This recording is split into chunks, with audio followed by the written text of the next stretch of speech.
Dos cosas a tener en cuenta si adoptaste una mentalidad perfeccionista y al mismo tiempo te estás queriendo abrir caminos hacia el éxito, sea cual sea tu definición de éxito y sea cual sea el objetivo que te hayas propuesto. Probablemente los vaya a poner acá en alguna parte de la pantalla, pero tiene que ver con que el perfeccionismo nos quiere hacer creer o nos va a hacer creer que hay una única manera posible de hacer las cosas correctamente, que hay un solo camino que te lleva y te conduce hacia el éxito, y que justamente si haces las cosas según esa única manera posible de hacerlo, el éxito está garantizado. Por otro lado, que si lo haces perfecto, vas a poder evitar sentir vergüenza. Me suena un poco absolutista y un poquito vendehumos. La importancia está en el desglose.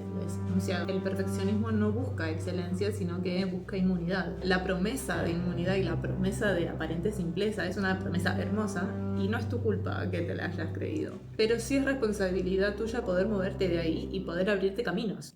Poco se dice de lo difícil que son las intros. Oli Olu, quiero hablarte de algo que probablemente te está frenando mucho más de lo que pensás y tiene que ver justamente con ese deseo enorme de querer hacer algo que tiene la potencialidad de cambiar muchas cosas en tu vida. Y que por el peso que tiene y la ilusión que te genera, te cuesta mucho tomar decisiones al respecto. Arrancás un ciclo de intentar perfeccionarlo y perfeccionarlo y perfeccionarlo para poder estar a la altura de tu deseo y al fin y al cabo no lo estás ejecutando. Sea lo que sea que te estés proponiendo, te importa y eso está cool, pero al mismo tiempo te estás sobreprotegiendo. Que lo que termina pasando es que en realidad te estás protegiendo de tu propio deseo. Fundamentalmente vamos a las bases, en cuál es el problema real que estás evitando y en dónde poner el foco para poder atravesar la situación.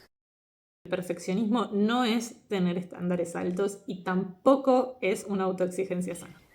Yo sé que tener una mentalidad perfeccionista significa estar enredada en un bucle de argumentos aparentemente lógicos que te invitan a quedarte adentro de esa secuencia. El perfeccionismo no se sabe validar en el proceso, es solo a partir de un resultado final que podría justamente cerrar ese ciclo, ¿no? Que podría llegar a validarse. Pero si el desafío que te estás proponiendo es real, es imposible que vos no te transformes a lo largo del proceso.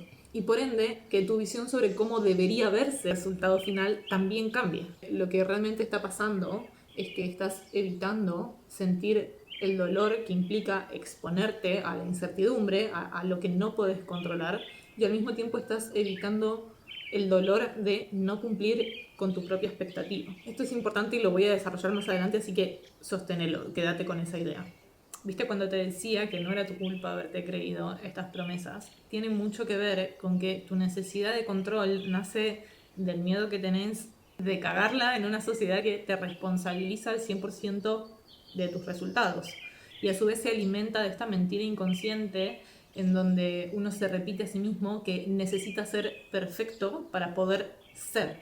Como esta creencia de que uno tiene que poder, de que uno todavía no está capacitado, no se perfeccionó lo suficiente para poder decir o hacer X cosa, que necesita seguir perfeccionándose para poder ser. Y fíjate que todos sabemos que el marketing se apalanca de la psicología del consumidor, se apalanca de ese miedo, del miedo al error. De todas las emociones humanas, el miedo es la emoción que más impulsa a la acción, le hace a la venta. Un único camino posible vende bien porque la idea de tener un único camino posible te otorga control. Y tener control en una sociedad en la que te responsabiliza al 100% de los resultados que conseguís, y como no querés que te etiqueten de flojo, entonces compras y fíjate que estás rodeado de esos caminos simples y certeros y perfectos. Guía definitiva para hacerte millonario, guía definitiva para tener un glow up. La promesa de lo perfecto es lo que le dio la oportunidad a los gurús de redes de existir. Entonces, retoma esta idea que te dije al principio.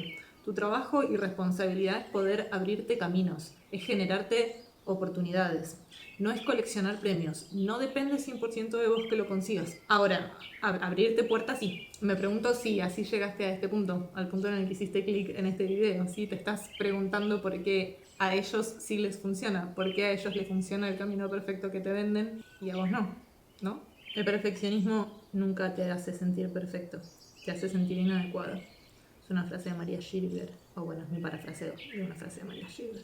Y acá venimos con el segundo problema de este punto, que deriva de este punto, y tiene que ver con que esta presión social justamente mata la curiosidad innata del ser humano. Y a su vez la condena como algo frívolo, como algo infantil, algo así como de hippie sucio, que le gusta perder el tiempo. Tu curiosidad es diferente a las de los demás, porque tu combo de herramientas es único y te va a ayudar a construir una vida única para vos. Quizás no perfecta, pero propia. Y eso se siente muchísimo mejor y es muchísimo más pleno. Se me va la luz. ¿Qué decía? ¿Qué estaba diciendo? La curiosidad te va a permitir tener apertura, te va a permitir fomentar la creatividad y la resolución de problemas, de encontrar soluciones por tu cuenta, y eso te va a dar confianza. Acordate que al principio justamente mencionábamos que el perfeccionismo es el mayor depredador de la autoconfianza. Considera que la curiosidad tiene un papel clave en la generación de nuevas conexiones y en el entendimiento de diversas perspectivas. Aparte de fomentar la autoconfianza, aparte de fomentar la empatía, ya que estamos hablando de sociedad. Tengamos en cuenta que cuando hablo de sociedad no estoy hablando de un ente separado y ajeno a nosotros. Nosotros somos la sociedad y por ende es responsabilidad de cada uno de nosotros. Podés adoptar un montón de prácticas sumamente simples para poder alimentar tu curiosidad. Podés, por ejemplo, practicar la escucha activa, practicar hacer preguntas abiertas en vez de hacer preguntas cerradas, buscar indagar conscientemente sobre una perspectiva diferente a la tuya.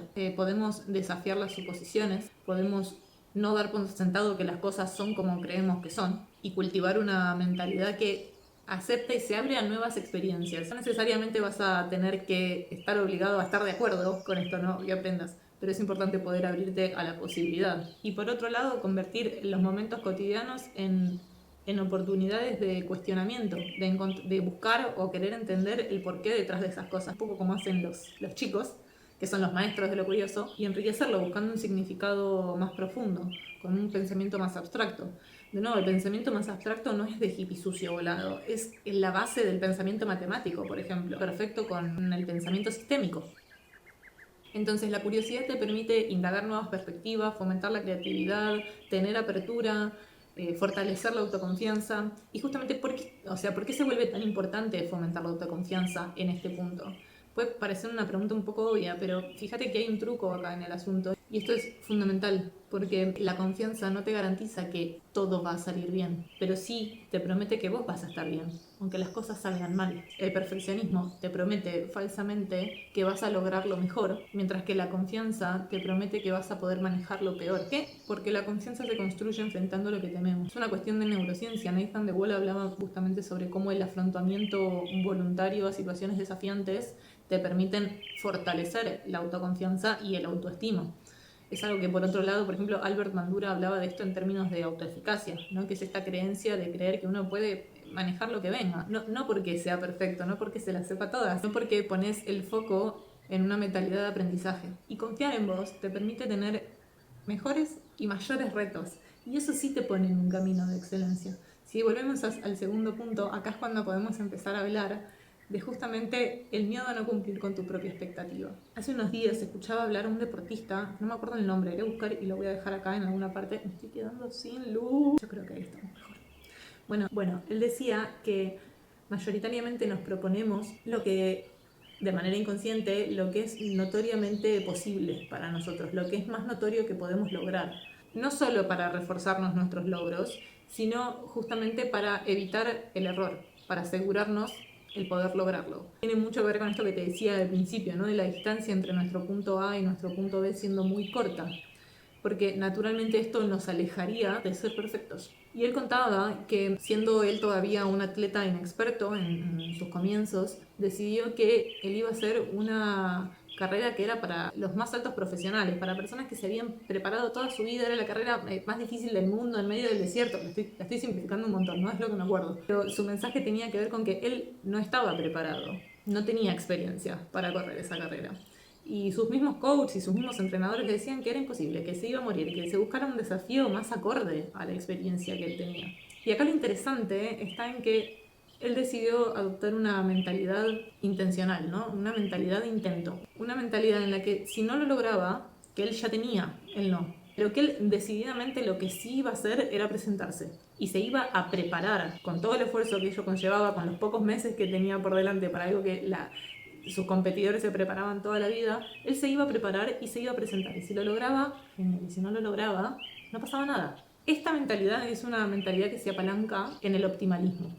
Esta es una mentalidad optimalista. Estoy buscando cómo se pronuncia este nombre. Tal Ben-Shahar, supongamos. Tal Ben-Shahar diferencia entre el optimalismo y el perfeccionismo en su libro La búsqueda de lo perfecto y lo define como una filosofía que practica un optimismo activo. Estas son optimistas con los pies en la tierra, que no dejan las cosas al azar. Practican la mejora continua y el aprendizaje continuo, que tiene mucho que ver con el perfeccionismo adaptativo. El perfeccionismo adaptativo per se enfoca en la mejora personal sin caer en una autocrítica alienante, en permitirse encontrar satisfacción en esa mejora, en aprender de los errores sin sentirse desanimado y en no caer en una mentalidad de todo o nada, en donde justamente el resultado perfecto y final es lo único que se consideraría válido y exitoso. El perfeccionismo adaptativo es la búsqueda de la excelencia. ¿Te acordás cuando al principio te decía que estamos buscando evitar el dolor de no cumplir con nuestras propias expectativas? Yo creo que eso tiene mucho que ver también con lo que yo denomino el síndrome de ser el que más sabe de la mesa, que tiene mucho que ver con la zona de confort. Muchas veces pasa que conquistamos determinado expertise en un determinado área de nuestra vida y en el fondo sabemos que hay más allá de lo que ya conquistamos, pero para llegar ahí implicaría movernos de la mesa en la que estamos sentados, recibiendo aplausos y validación, y pasar a una mesa en la que volvemos a ser novatos. Y eso es un choque muy grande para el ego. Y muchas veces las personas eligen quedarse quietas en la mesa en la que están. Es de las cosas más complicadas al momento de salir de la zona de confort, porque ponerse a prueba y volver a ser novato y dejar de recibir los aplausos nos pareciera que nos pone en una situación en donde se pone en juego nuestra identidad y nuestros logros. Es como si se te reiniciaran la partida de la vida, como si todo lo conquistado se perdiera. Con lo que seguro sí me choqué muchas veces tiene que ver con encontrarme diciendo que quiero crecer en un determinado punto, lo cual implicaría necesariamente moverme de una zona de confort, y que en el momento en el que esté apareciendo esa incomodidad, al mismo tiempo empezar a preguntarme por qué me está pasando esto a mí. Drama. Bueno, como si el dolor fuera básicamente una falla del sistema, como si no viniese incluido en el paquete de crecer, de evolucionar, de dejar atrás versiones que ya no nos quedan. Y creo que si estás en este punto es muy muy importante que nos podamos detener a pensar y efectivamente cuestionarnos frenando el drama, porque un poquito está bien, pero el victimismo no puede ser tu patrón de conducta. Sobre el victimismo tenemos mucho que hablar, pero va a ser en otra ocasión. Y detenernos a pensar si de corazón, realmente poniendo las cosas en la balanza, si preferimos construir la excelencia dentro de este objetivo que estamos queriendo alcanzar, o si preferimos quedarnos a la altura de nuestras expectativas establecidas, a la altura de las validaciones conquistadas, si preferimos evitar la confrontación y la fricción que requiere crecer. Quizás es un objetivo que te quieras plantear más adelante, pero no entres en una pelea constante e interminable y una mentira de decirte a vos mismo que querés hacer algo sin estar dispuesto a enfrentar el trabajo que requiere. Porque déjame decirte que eso significa que no querés realmente lo que decís que querés. ¿Te das cuenta cómo, así como idealizar personas te impide verlas, de verdad, te impide verlas tal cual son? Idealizar tu propio posible desempeño te impide actuar desde donde estás. Justamente porque el ideal es un ideal por algo, es una idea, no es un acto. O sea, por eso es que el perfeccionismo se piensa y la excelencia se construye. A diferencia del perfeccionismo que busca aprobación, la excelencia crea sentido. Bueno, manténete en una mentalidad curiosa, manténete en una mentalidad de intento. Acordate que estás queriendo hacer algo nuevo, y hacer algo nuevo implica aprender, y aprender implica transformarte en el proceso, y por ende que tu objetivo final también se transforme. Déjate atravesar por la experiencia, cuestionate durante el proceso y cuestionate tus trabas y cuestionate. Podés preguntarte, por ejemplo, si estás haciendo lo que estás haciendo para expresarte o para buscar validación, si estás disfrutando el proceso o si te sentís constantemente en deuda con vos mismo, si estás disfrutando el proceso o solamente te está importando llegar a tu objetivo, si estás construyendo una identidad auténtica en el proceso. Lo identitario y lo auténtico está tomando un giro un poco particular, tomando un rol bastante protagonista en la era de las automatizaciones, en la era de los trends, en la era del algoritmo y de la IA, pero eso lo vamos a dejar para otro video. Si llegaste hasta acá y este video te sirvió, en primer lugar, muchísimas gracias por escucharme. En segundo lugar, te invito a suscribirte porque tenemos muchísimo de qué hablar. Y en tercer lugar, sos mi héroe. Cualquier feedback es recibido en este momento en el que estoy creciendo y aparte me ayudas muchísimo a seguir trayendo contenido y nos vemos la próxima. Y antes de que te vayas, respira. Deja de autoasfixiarte. Acordate cada vez que estés planeando cómo convertirte en tu mejor versión, acordate que sea uno sostenible en el tiempo.